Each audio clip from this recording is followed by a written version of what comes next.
The British royal family is a source of fascination around the world.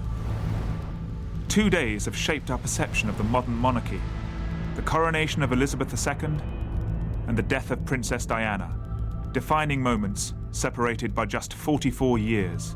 This is a dramatization of events as they happened on 2 days that shook the world.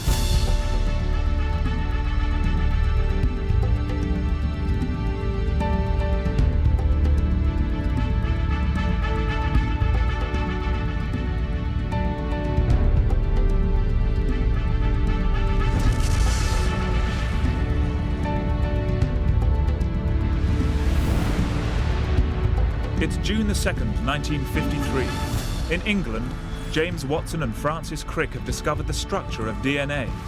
Negotiations are underway to end the Korean War. In America, Arthur Miller's play The Crucible has opened on Broadway. And in London, preparations are underway for an event that will captivate a nation. The Palace of Westminster, London. Television producer Peter Dimmock has had a restless night. Later today, he is due to direct a live 7-hour television broadcast. It's an event that will not just make or break his career, but will determine the future of the BBC. When my role was first suggested, I thought it was a great privilege, but I'd also never been so frightened in my life. I was a pilot in the war and had faced some scary situations, but nothing matched how I felt that morning. In order to be closer to the control room, a friend has offered Peter a bedroom in the Palace of Westminster. But last night he was told that a princess had once been murdered in this very room. Already on edge, his nerves have prevented him getting a decent night's sleep. By the light of our camera flares, we saw them sleeping, resting, defying the bitterly cold night. Outside, 500,000 people are sleeping rough. Rain has been falling sporadically all evening, and at 4 degrees, it's a bitterly cold night. They slept on newspapers. They slept on blankets. They slept where they had been sitting all day. Yet despite the weather, no one is moving from their position. The crowds hope that today will reverse the fortunes of a country still recovering from war and mark the beginning of a new Elizabethan age. In Buckingham Palace, the 27-year-old woman at the centre of today's event sleeps peacefully. A dutiful member of the royal family, Elizabeth Windsor has been preparing for today since she was 10 years old, when the abdication of her uncle, King Edward VIII, put her in direct line to the English throne.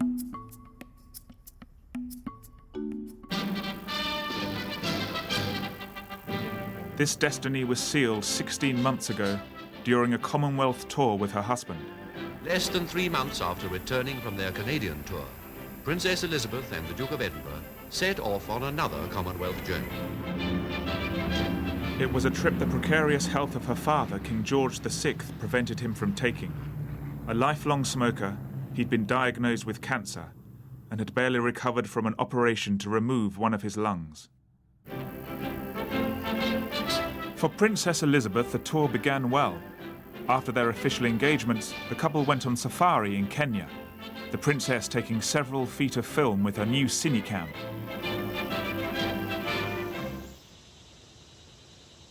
But just 3 days later, at their hunting lodge, they received news from home. This is London. It is with the greatest sorrow that we make the following announcement. At 10:45 today, February the 6th, 1952, the King, who retired to rest last night in his usual health, passed peacefully away in his sleep earlier this morning. The King had died of thrombosis. A single heartbeat later, Elizabeth became Queen. Your Royal Highnesses, my lords, ladies, and gentlemen, by the sudden death of my dear father, I am called to assume the duties and responsibilities of sovereignty. I pray that God will help me to discharge worthily this heavy task that has been laid upon me so early in life. It's been 16 months since Elizabeth's accession. The long wait caused by the complex preparations and her desire for good weather. Today, the 2nd of June, the Met Office insists is the one day of the year on which the sun is most likely to shine.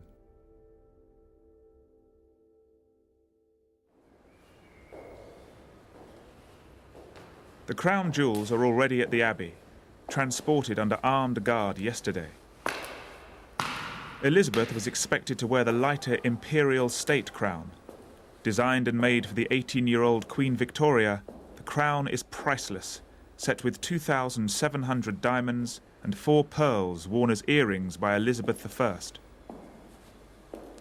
But Elizabeth II has insisted on wearing the more traditional St. Edward's crown.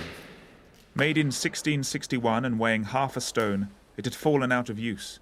Her father and grandfather wore it for part of their coronation, but Elizabeth will be the first modern monarch to wear it for the whole of the ceremony. In half an hour, Peter will meet his staff for a final briefing. A live outside broadcast on this scale is unprecedented, and Peter is feeling apprehensive about the challenge he faces. 32 years old, in the pioneering world of television, he's already an industry veteran. Past triumphs have included the coverage of the 1948 Olympic Games and the 1949 boat race, but neither come close to the scale of today's broadcast.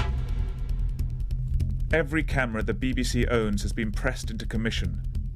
15 cameras line the procession route, with a further 5 positioned inside Westminster Abbey. Live pictures will be broadcast across Britain and via specially constructed radio links to France, West Germany and Holland. In addition, helicopters are standing by to transport recordings to an RAF airfield where Canberra bombers will fly them to Canada. The code name is Operation Pony Express. And this will be the first time on which television films will be shown in Canada at the same hour as they will be seen in London. And this all because the Canberra can cross the Atlantic at the same time it takes the Earth to rotate on its axis. The broadcast is costing the BBC £44,000 and constitutes a media revolution. For Peter, it's a huge responsibility.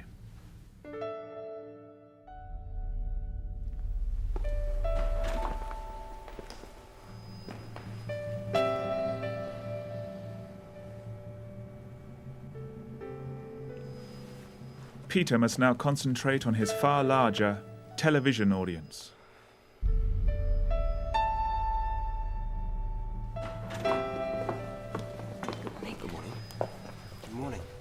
Despite the crowds outside, no one was late. Everyone involved, especially myself, knew how crucial the broadcast was to the very future of television. Still seen as the poor relation of radio, the BBC's single-channel black-and-white television service has only been broadcasting since 1936, with a complete break during the Second World War. Testing, testing. 1, 2, 3. At Buckingham Palace, Elizabeth is woken by her lady's maid, Margaret MacDonald. She's a lifelong employee of the palace, whom the Queen has nicknamed Bobo. Despite the predictions of the Met Office, Bobo has bad news. It's raining, Mom. The weather has been the only thing left to chance.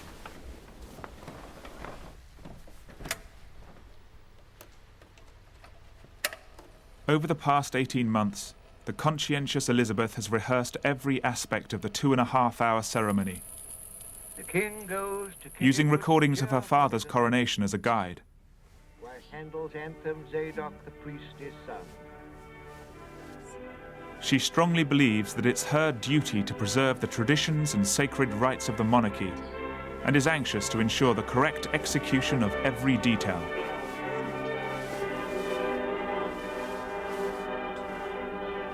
The state ballroom at Buckingham Palace has been marked out to replicate Westminster Abbey, and white bedsheets have doubled as her crimson velvet and ermine train.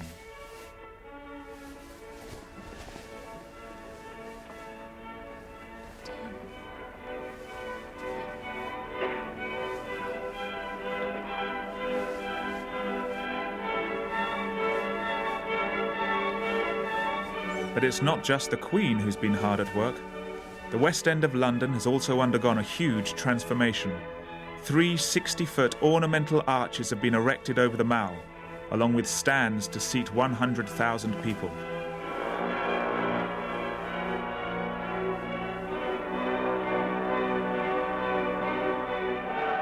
The Crown jewellers have painstakingly dismantled and cleaned the regalia, shortening Elizabeth's choice of the St Edward's crown by 1.5 inches to make it more feminine. Overseeing the preparations has been the Earl Marshal of England, the Duke of Norfolk. It's a role that has rested with his family since the 15th century. He has already organised the coronation of George VI in 1937 and is a man with a formidable reputation.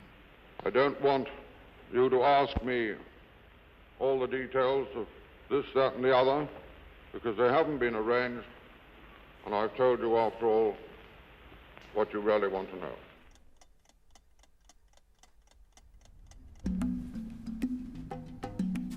The design of Elizabeth's coronation dress is a closely guarded secret. Made of white satin and embroidered with pearls, diamonds, and amethysts, it's been specially designed for maximum impact under the glare of television lights. Included on the skirt are emblems of Great Britain and the Commonwealth, a politically inspired detail that nearly backfired.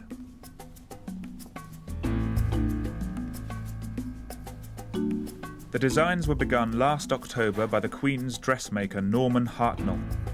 After painstakingly drawing a Tudor rose for England, a thistle for Scotland, and a shamrock for Ireland, he then mistakenly drew a daffodil for Wales. An official in the Earl Marshal's office tactfully pointed out the correct emblem was in fact a leek.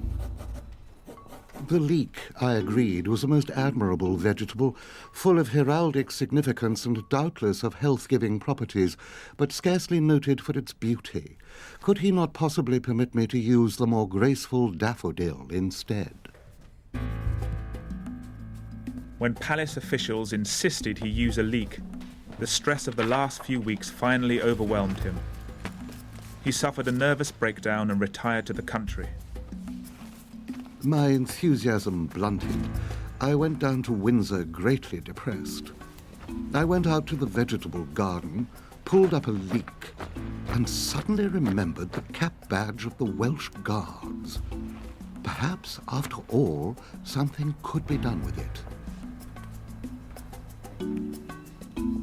With a design based on the motif of the Welsh regiment, Hartnell transformed the leek into a fitting addition to the coronation gown. When she first saw the dress, Elizabeth declared it glorious. In just over an hour, the public will be able to judge for themselves.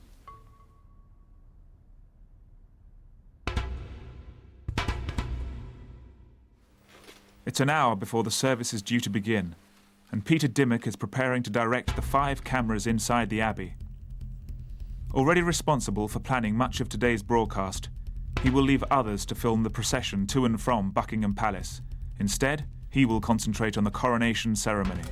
This is the gallery. Just checking talkback. Can you hear me loud and clear? It's the one element of the television broadcast that has sparked controversy. Early last summer, the cabinet and church authorities banned the cameras, fearing the bright lights needed for filming would prove too much for the young Queen. Camera 5, this is the gallery. Just checking talkback. Can you hear me loud and clear?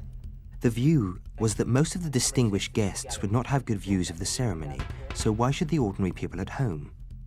It was as if the privilege was being taken away from them. There was an immediate and universal outcry, with 80 MPs tabling a motion against the restriction. The authorities backed down. But the Earl Marshal characteristically imposed one significant condition. And I would like to emphasize that there will not be what television people probably are getting used to, the ordinary close-up. That will not be there. With 7 years of television experience, Peter knows a close-up shot of the newly crowned Queen could be a defining moment.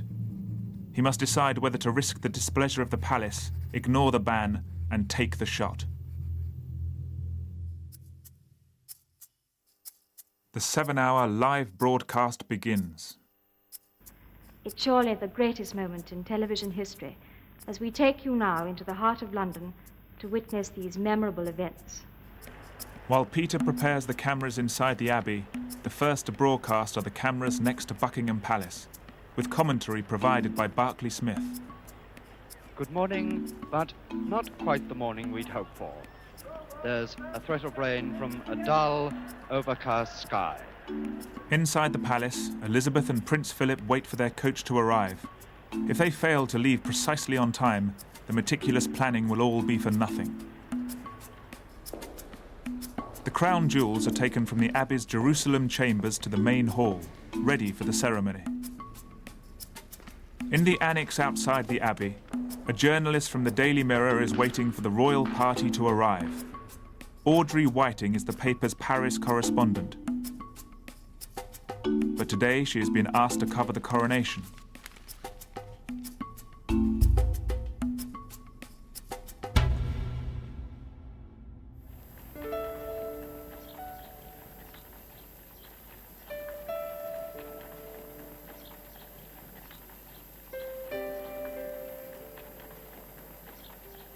At precisely 10:26, the British public see their Queen for the first time today. Ahead of Elizabeth in the Irish state coach, the Queen Mother and Princess Margaret are among the first to arrive at the Abbey. They are unaware that even today, with such public displays of affection towards them, a damaging scandal is brewing. In the past month, newspapers in America have reported Margaret's affair with a 36-year-old divorced father of two, Group Captain Peter Townsend. The Queen, as head of the Church of England, could never sanction a marriage between them. In Britain, Fleet Street has so far kept a loyal silence, but the papers are watching and waiting. And at last the coach for which all eyes have been waiting. And such a burst of loving cheering from these children as will not be heard in the whole of London today. They've seen the Queen on her coronation day. A memory that's going to live surely with those children for their lives. As the Queen arrives at the Abbey, Peter takes his cue from Broadcasting House Central Control. 10, 9, 8, 7, 6, 5, 4, 3, 2, 1. And we're on air. Cue Richard. Here, in the Abbey Church of St. Peter, Westminster, a great congregation of 7,000, come from every part of the world, awaits the arrival of Her Majesty. In a tiny cubicle overlooking the Abbey is Richard Dimbleby, the nation's best-known radio commentator. He spent 6 months preparing for today and knows the historic significance behind every ritual. In the distance, the front rank of the peeresses, who sit, their tiaras a glitter and a shimmer. For Elizabeth, the moment she has prepared for all her life finally arrives. She enters Westminster Abbey to be crowned Queen of England. Coming to 3. Cue 3. At no other time in history has one person been exposed to the gaze of so many. Over 20 million people have gathered round television sets to watch the ceremony, more than half the British population.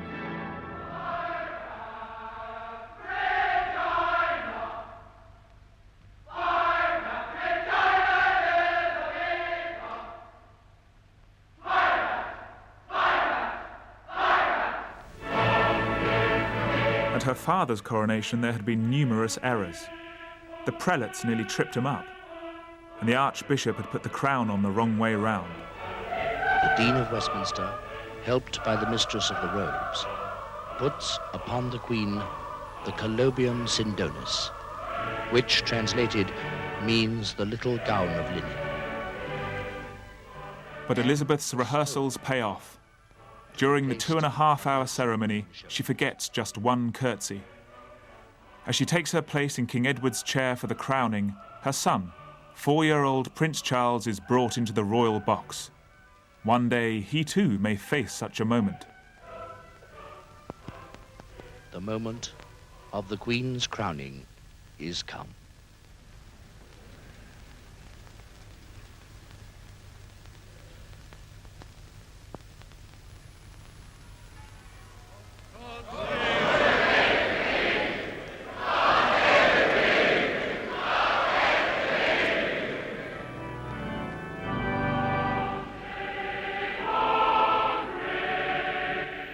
Make it 4. The atmosphere in the control room is tense. So far, the cameras have performed without a hitch. But as the Queen processes down the Abbey, she becomes obscured by the page boys in front. Staying with a wide on 4. Okay, staying on 4. Peter knows the moment for the close-up has come. Staying on 4.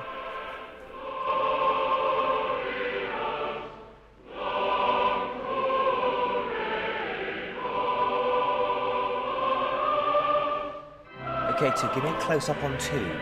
He cues the camera positioned above the 4. Abbey's west door. Close-up on 2. And coming to 2.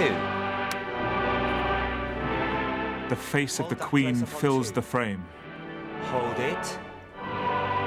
Hold it. Hold it on 2. Hold it. Hold it. Hold it, and back to 5. In an instant, the relationship between the monarchy and the media is rewritten.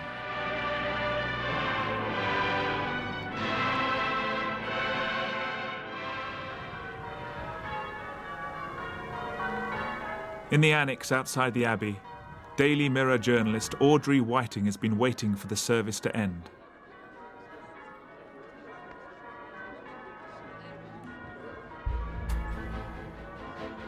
The royal party enters for a short break before beginning the long procession back to Buckingham Palace. Suddenly, Princess Margaret arrives and immediately heads towards an RAF officer on the other side of the room. As they came together, I saw the princess reach up and pluck an offending piece of thread, the kind of gesture which could only occur between two people who knew each other intimately. Intuitively, I said to myself, those two are in love. The RAF officer is divorcee Group Captain Peter Townsend. It's the proof the press have been waiting for. Audrey cannot believe her luck. And there you see the head of the procession as it moves towards... The procession back to Buckingham Palace begins. 13,000 troops, 29 bands, and the 27 carriages will take 2 hours to travel the 7 miles back to Buckingham Palace. Now come the Mounties. It's been pouring with rain for the last hour and a half, but the spectators, many of whom have now been in position for 2 days, remain enthusiastic. No umbrellas up allowed here, just newspapers on the head.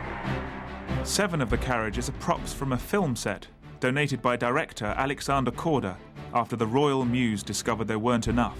Her Majesty Queen Elizabeth, the Queen Mother, and Her Royal Highness Princess Margaret. You've got to put the phone down. I've got the most amazing scoop. Audrey I've just arrives come at the back from Fleet the Street party. offices of the Daily Mirror. Princess Margaret- She's convinced she has an exclusive scoop. Townsend, and Princess Margaret walked right over to him and brushed some fluff from his lapel. She actually touched him in public. Her editor refuses to publish the story, saying he doesn't want to spoil the Queen's day.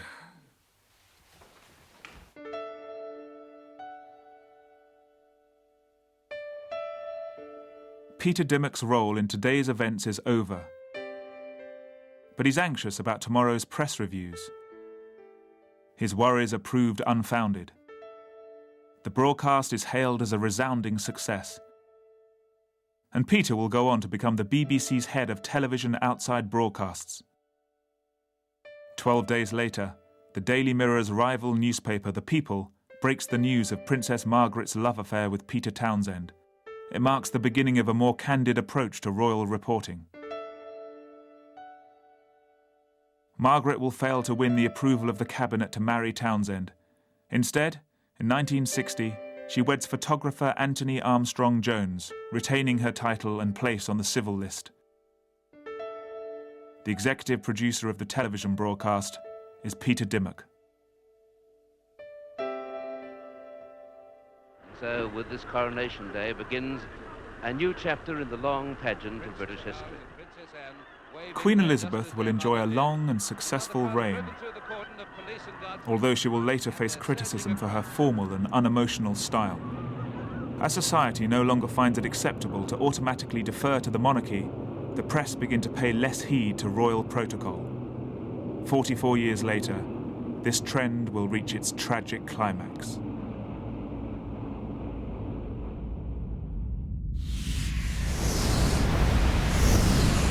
It's August the 30th, 1997. In America, Timothy McVeigh has been sentenced to death for the Oklahoma bombing. A space module is transmitting pictures of Mars to NASA control in Pasadena. The rule of Hong Kong has been returned to China by the British. And in France, the arrival of one woman is about to trigger a fatal chain of events. Paris, Saturday morning. Like every August, the French capital is mostly populated by tourists.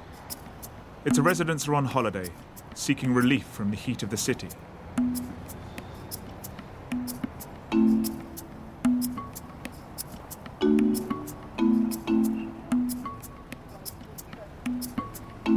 But in the suburbs, one man has to remain. Allô, Dr. Maillet. Oui. 37-year-old Frédéric Maillet is a doctor with the private emergency service SOS Médecins and will not get a holiday until next month. J'y vais. But at least this will be his last call today. Tonight he's attending a friend's party. Working doctor's hours, he's looking forward to a night out.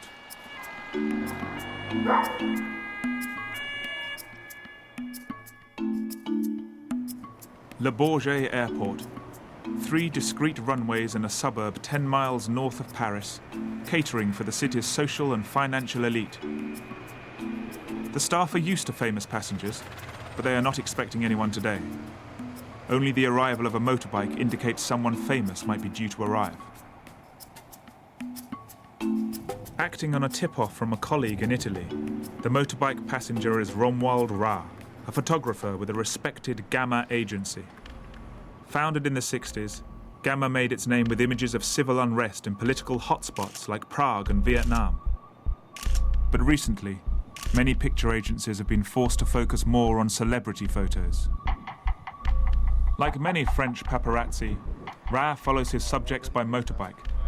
He usually drives himself, but today he's asked his editor for help. Stéphane Darmon is an out-of-work driving instructor and has never driven for the paparazzi before. 3 months ago, he'd met a Gamma employee who'd suggested him as holiday cover. He has a reputation as a timid man and a cautious driver. He's never been given a speeding ticket.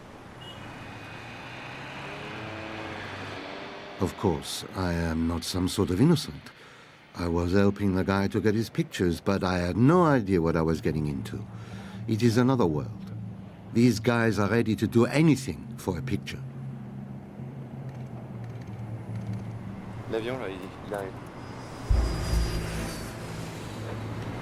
Ah, ça va être, je suis sûr que c'est celui-là. J'en suis sûr. Shortly after 3:20, a Gulfstream executive jet lands at Le Bourget.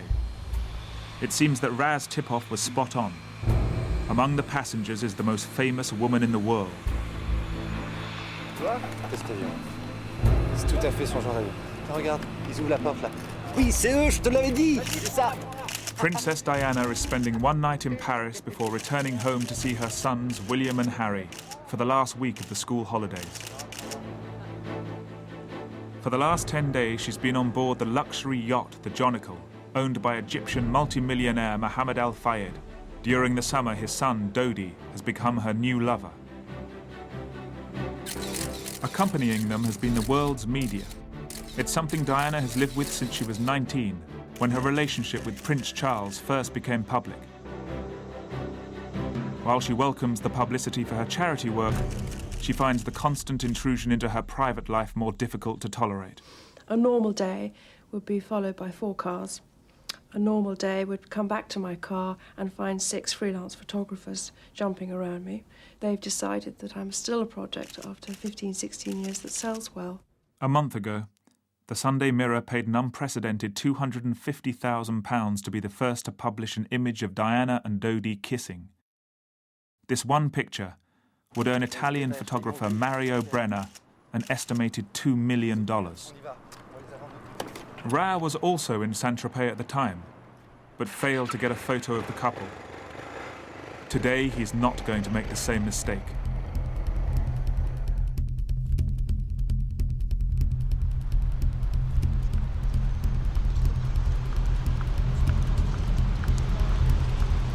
After a day trailing Diana and Dodi, Ra and Darmon arrive at the Ritz Hotel in the Place Vendôme.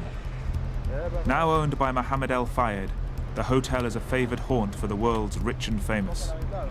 Diana and Dodi are expected any minute.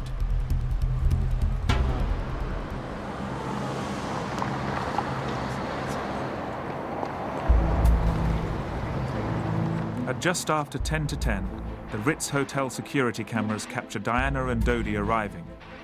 There is an unpleasant scene as the paparazzi rush to get photos. Even the two bodyguards are powerless to help. Alexander Wingfield, nicknamed Kez, is an ex-Marine normally based at the Fayed Saint-Tropez villa.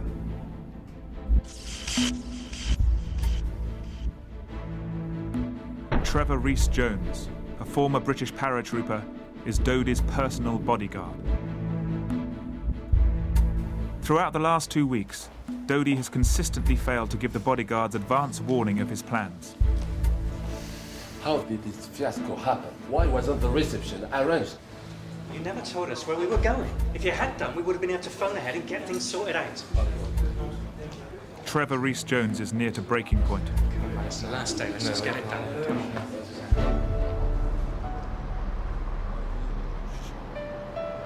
Despite an afternoon following the couple, Ra is still without his picture.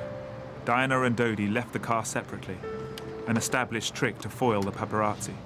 He and Darmon now face a long wait until the couple leave the hotel later tonight.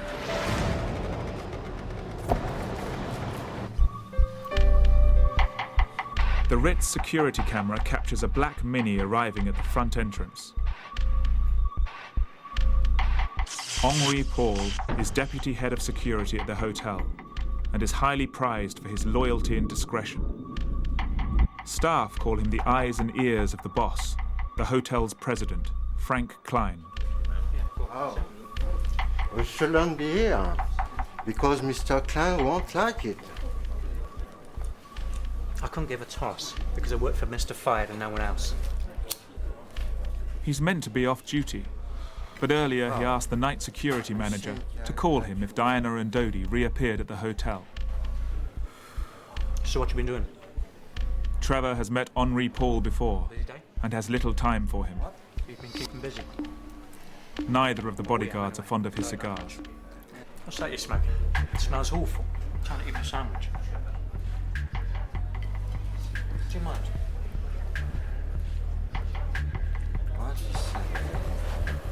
Upstairs, Diana and Dodi's meal arrives at the £6,000 a night Imperial Suite. Sole with vegetable tempura for Diana, grilled turbot for Dodi, washed down with a bottle of Tattinger champagne. It's been a year since Diana's divorce from Prince Charles, the end of a 15-year marriage which in retrospect was doomed from the start. I'm amazed that she's been brave enough to take me on.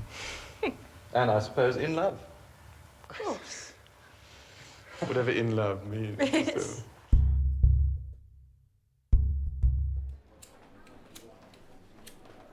In the Bar Vendôme, security manager Henri Paul orders another drink. Merci. The bodyguards assume it's pineapple juice. You drinking pineapple, yeah? To them, drinking alcohol on duty is unheard of. Kez shares a crude joke over the French word for pineapple, ananas. Ananas? Yeah, ananas. So you're drinking ananas? Yeah.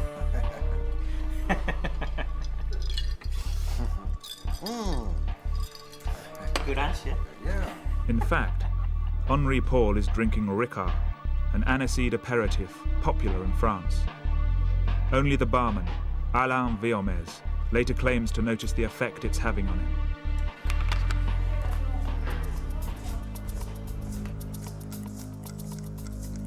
Ra and Darmon have now been waiting for Diana and Dodi for over an hour.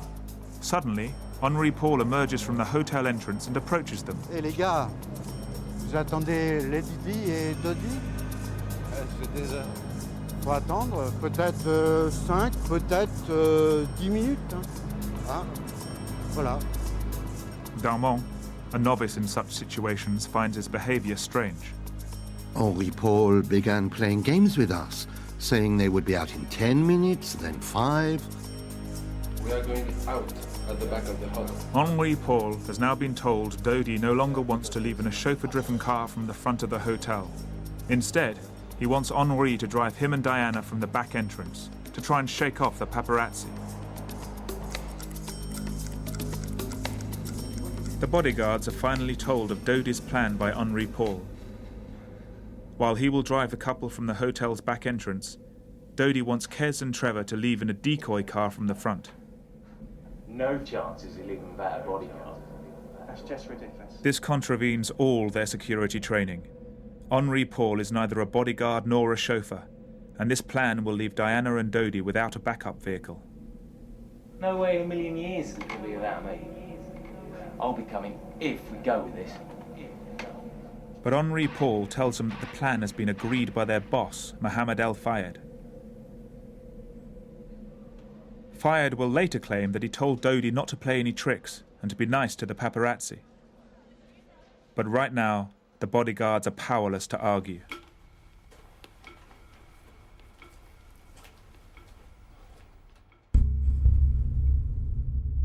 Kez seizes his last opportunity to speak to the couple. Finally, Dodi agrees one bodyguard can travel with him and Diana. Kez offers to go, but Trevor is insistent. He's Dodi's personal bodyguard, and he will be the one to travel in the car.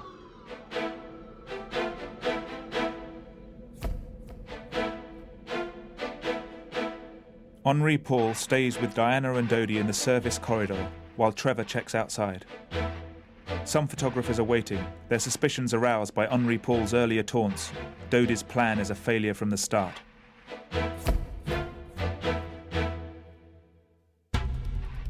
The Rue Cambon, the back entrance of the Ritz Hotel.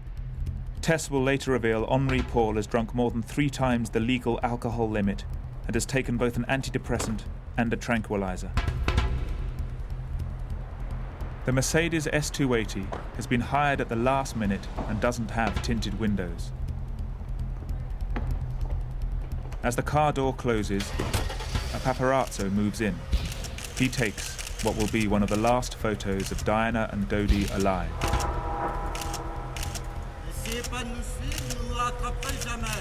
Henri Paul is heard warning the photographers not to follow them, as they will never catch them.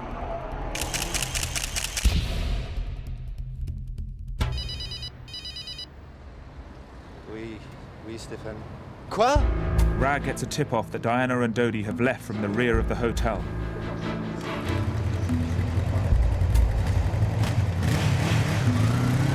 The Mercedes is heading south, down the one-way Rue Cambon. By the time the car turns right, onto the Rue de Rivoli, the paparazzi have already caught up. Several are in pursuit, including Ra and Darmon.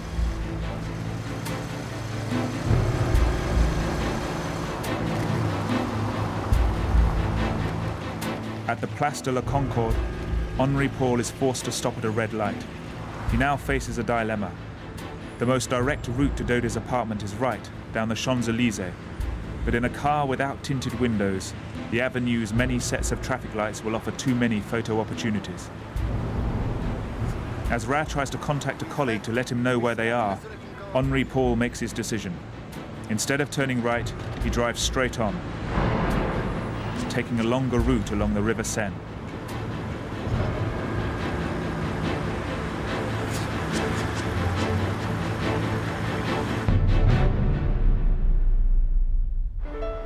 Two miles away, SOS Médecin Dr. Frédéric Maillet leaves his friend's birthday party in the Boulogne district of Paris. He's on call again in just a few hours.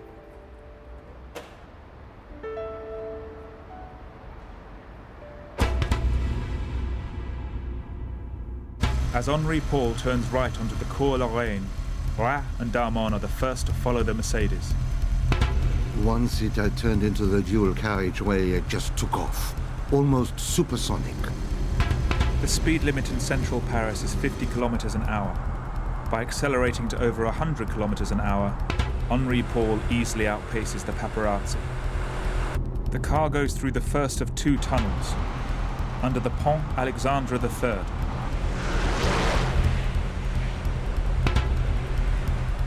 No one in the car is aware that the next tunnel has one of the worst accident records in Paris. In the last 15 years, crashes under the Pont de l'Alma have left 8 people dead and 8 more severely injured.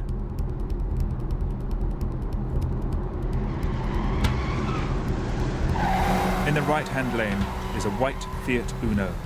Henri Paul tries to avoid it, but he clips it with the right wing of the Mercedes.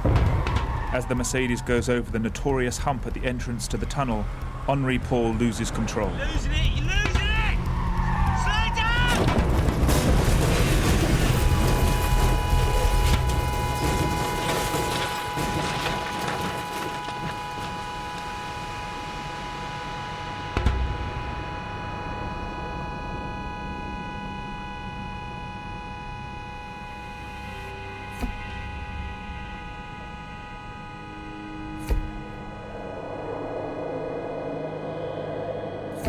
The car crashed at full speed into the 13th pillar. Dodi and Henri Paul are dead, killed almost instantly. Despite some protection by the car's airbag, Trevor still has severe facial injuries. Diana is semi-conscious and appears relatively unharmed.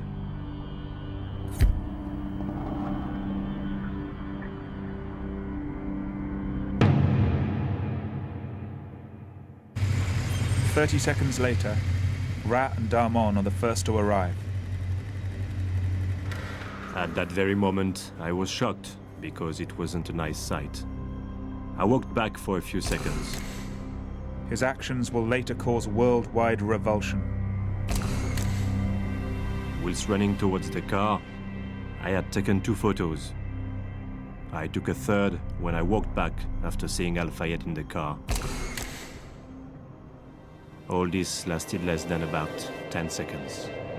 Ra doesn't call the emergency services, as he thinks he hears someone else doing it. But as he has first aid qualifications, he takes Diana's pulse, speaking to her in English. Be cool, doctor is arriving. Doctor is arriving. Dr. Frédéric Maillet is travelling home in the opposite direction when he sees the car. Several of the pursuing paparazzi have just arrived. He immediately realizes the seriousness of the accident and calls the emergency services.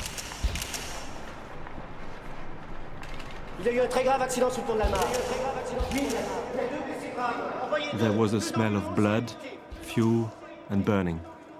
I began examining the young woman in the back. I could see she was beautiful, but at that stage I had no idea who she was.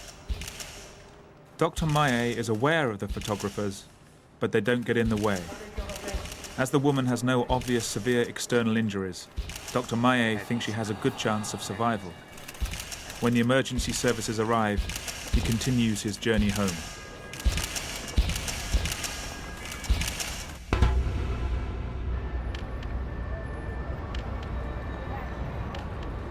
Diana is finally taken by ambulance from the Alma tunnel.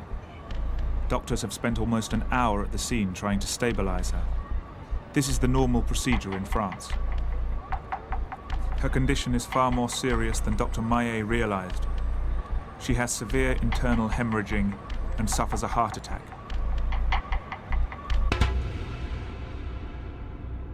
The BBC breaks the news in the middle of its late film, Borsellino. We interrupt this film to tell you we are getting reports that Diana, Princess of Wales, has been badly injured in a car crash in France. The channel stays on the air, transmitting its international 24-hour news service on BBC One for the first time. Diana, Princess of Wales, has been seriously... The initial reports of the crash are confused. Very badly damaged. She has been taken to hospital. We don't at the moment know which hospital she's in, nor do we know the extent of her What injuries. they're saying is the princess is in the intensive care unit of a southeast Paris hospital. She has concussion, a broken arm, and apparently serious cuts to her thigh. Well, I'm worried by the lack of by the lack of any news or the lack of any statement. One wonders if one is being told the whole truth at the moment. Despite massive injections of adrenaline and continued cardiac massage, the medical team are unable to make Diana's heart beat unaided. In the operating theatre of the Petit-Salpêtrière Hospital, Diana, Princess of Wales, is pronounced dead. Time of death is recorded as 4 a.m.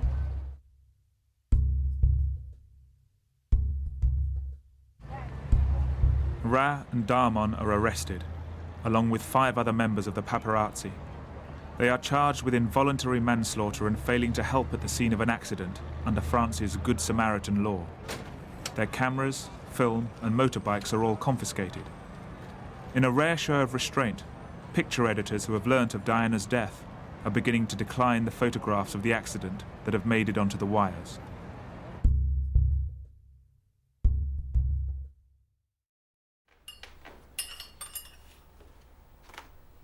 Dr. Frédéric Maillet rises early on Sunday morning to start work.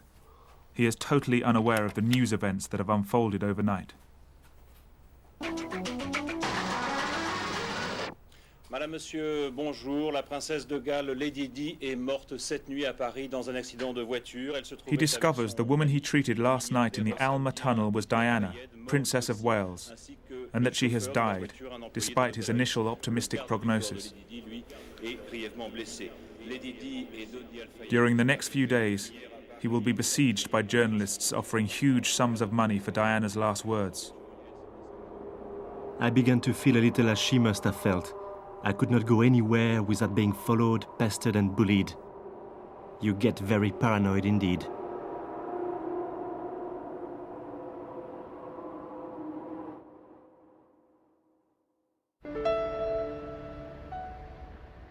As the rest of the world wakes to the news of Diana's death, it's immediately assumed that the crash was caused by the paparazzi chasing the car at high speed. They killed Diana. Commercial journalists and commercial journalists.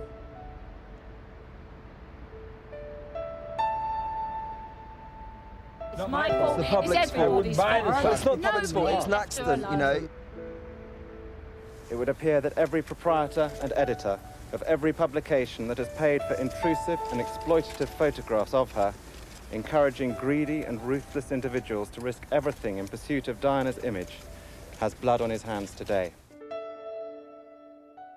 A post-mortem will later reveal that the Ritz security manager Henri Paul was 3 times over the legal alcohol limit.